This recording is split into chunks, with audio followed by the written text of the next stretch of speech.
आयोग, मुख्तलिफ किस्म के आयोग पाए जाते हैं ताकि उस संबंध से ताल्लुक रखने वाले जितने भी लोग हैं उनके अधिकार की हिफाजत की जाए, उनको अधिकार सही तौर पर दिलाया जा सके।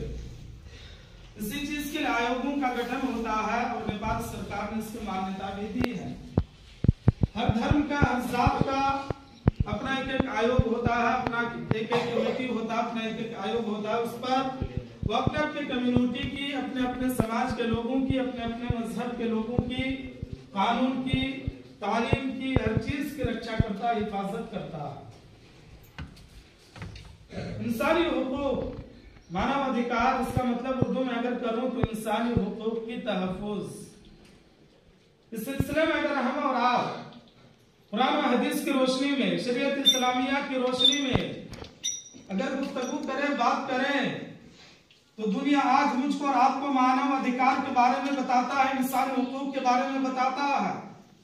लेकिन आप कुरान पढ़कर देखिए, 1450 साल पहले अल्लाह तबारक व तआला ने इंसानों के एक एक हुकूक की हिफाजत की जिम्मेदारी खुद ली है और हमें से एक दूसरे की हिफाजत की तरगीब भी दिलाई, हुक्म भी दिया, तलकीन भी की, तालीम भी दी। मैंने जो आयत आपके सामने पढ़ी, वलक़द कररमना बनी आदम वहमलनाहुम फिल बर्रि वल बहरि वरज़क़नाहुम मिनत तय्यिबात वफ़ज़्ज़लनाहुम अला कसीरिन मिम्मन ख़लक़ना तफ़ज़ीला। क्या हमने बनी आदम को, आदम के औलाद को, आदम के बेटे को, आदम के संतान को बड़ा ही इज्जत बख्शा, बाइज्जत बनाया और हमने उनको बहुत सारी मखलूक़ात पर फजीलत दी।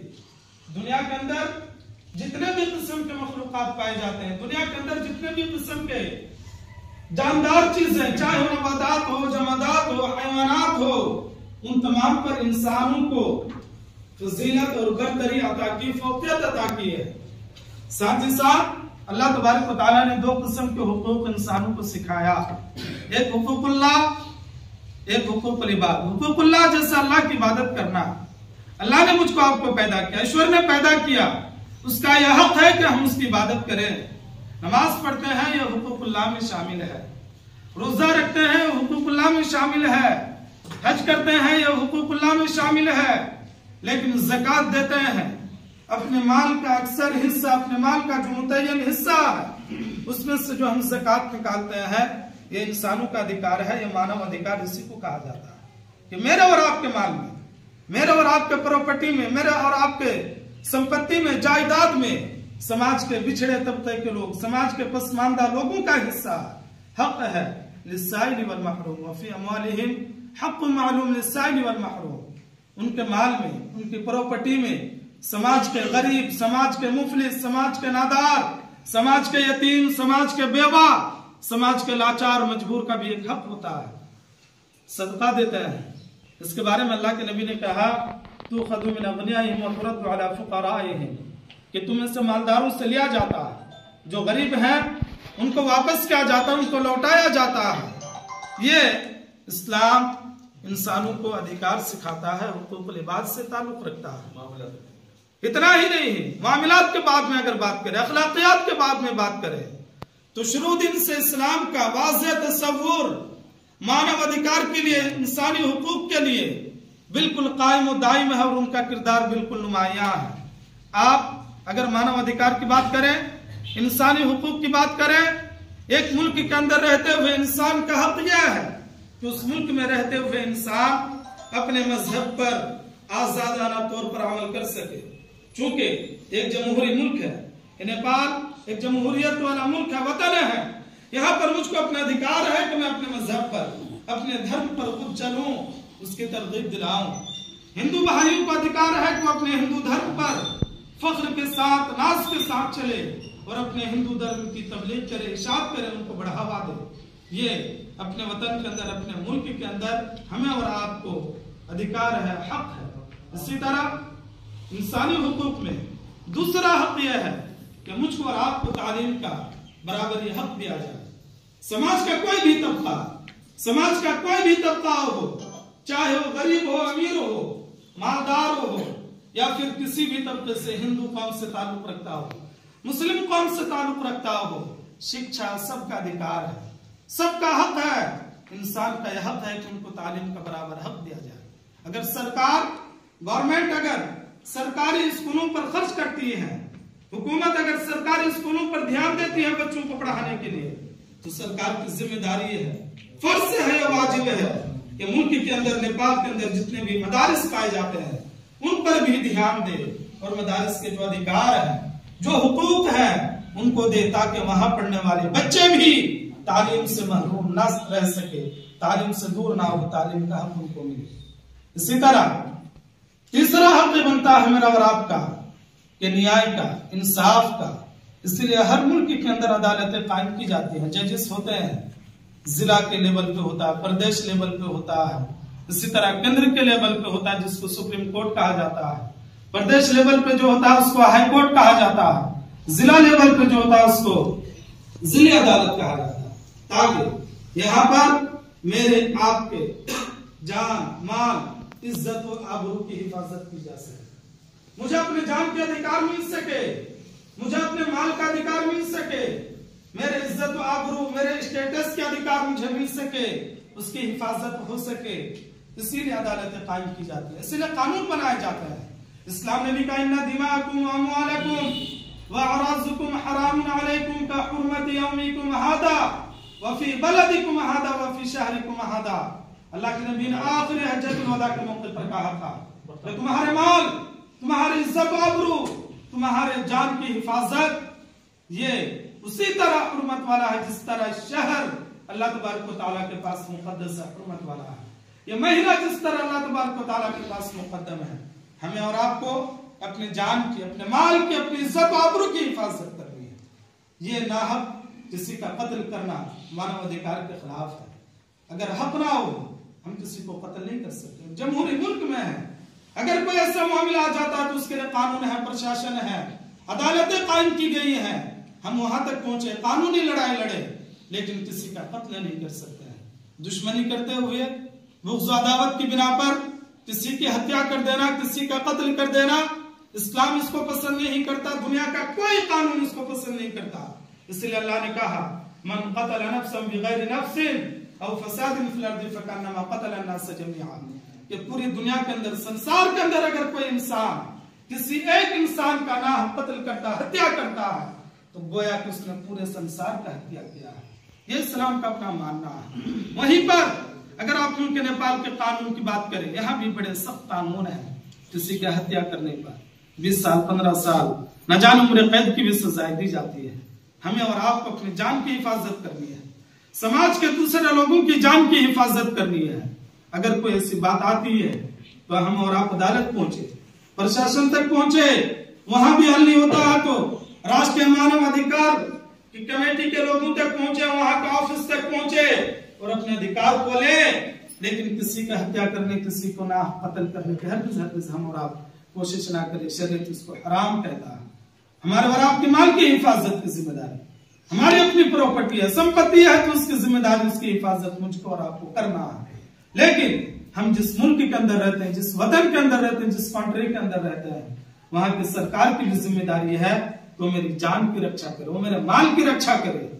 मेरे माल को कोई नाहक हड़प नहीं सकता, मेरे माल में कोई नाहक कब्जा नहीं कर सकता। अगर कोई करता है तो सरकार उस पर एक्शन लेगा, सरकार को उस पर एक्शन लेना चाहिए, उसका अधिकार है।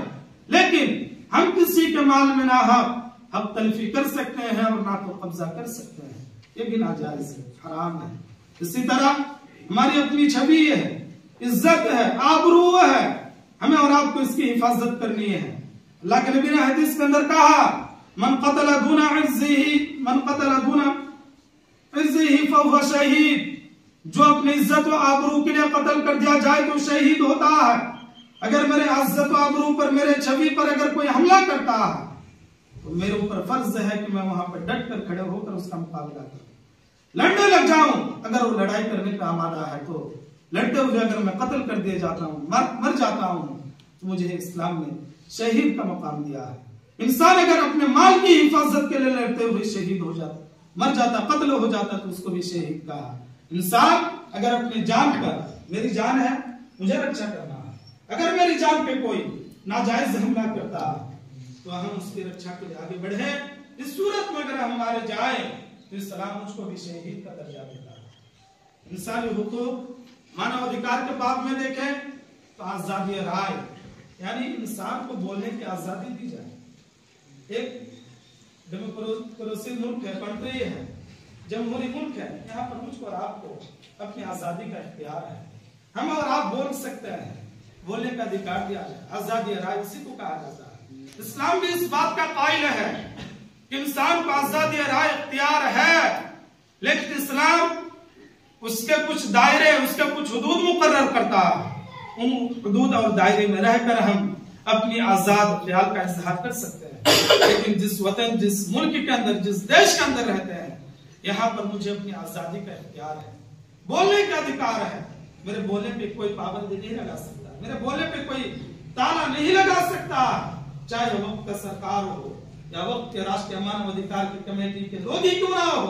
अगर राष्ट्रीय मानव अधिकार के लोग कुछ गलत करते हैं, मेरा अधिकार है कि मैं बबांगे दोहर बोलूं, उनके खिलाफ बोलूं, उनके खिलाफ लोगों के सामने उनकी करतूत को आगाह करूं। इसको उनको अधिकार नहीं कि मेरी जुबान पे ताला लगे, बोलने का अधिकार है। एक जमहूरी मुल्क में रहता है, हम इस मुल्क में रहते हुए अपनी बात को सरकार के खिलाफ भी कर सकते हैं। इस अधिकार को दिया जाए, इस अधिकार को ना छिना जाए। इसका गलत इस्तेमाल यह है कि अगर मैंने सरकार के खिलाफ, मैंने हुकूमत के खिलाफ, मैंने किसी आयोग के खिलाफ, मैंने किसी नेता के खिलाफ बोला, वो अपनी ताकत की, अपनी कुर्सी की इस्तेमाल करते हुए मेरे खिलाफ अगर कानूनी कार्रवाई करवाता है तो ये मानव अधिकार के खिलाफ नहीं होना चाहिए।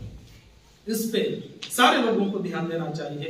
इस मुल्क के अंदर मुझे बोलने की आजादी है, बोलूंगा।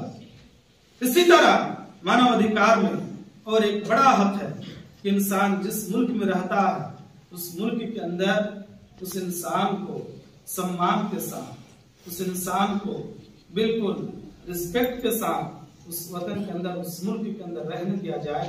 उस मुल्क के अंदर उसके साथ छेड़छाड़ ना की जाए, चाहे लूट मार का मामला हो, डाका जनी का मामला हो, चोरी का मामला हो, किसी भी किस्म के मामले हो। इस किस्म का अगर कोई समाज के अंदर, कोई सोसाइटी के अंदर अगर पाया जाता है तो इंसान को, सरकार को, अदालत को, पुलिस प्रशासन को चाहिए कि चोर के खिलाफ डट कर खड़े हो, डाका जरूर के खिलाफ डट कर खड़े हो, इंसानों की इज्जत के साथ खिलवाड़ करने वालों के खिलाफ डट कर खड़े हो। एक समाज के अंदर इंसान को सम्मान के साथ, रिस्पेक्ट के साथ रहने दिया जाए, यही इंसान का सबसे बड़ा हक है। आखिरी हक मैं आपको गिना कर जाऊंगा कि इस धरती पर, इस जमीन पर और किसी भी मुल्क के अंदर इंसान का सबसे बड़ा हक यह है, अधिकार है कि उसको अमन और शांति दिया जाए। शांति के साथ वो अपने वतन के अंदर, अपने देश के अंदर रह सकता हो।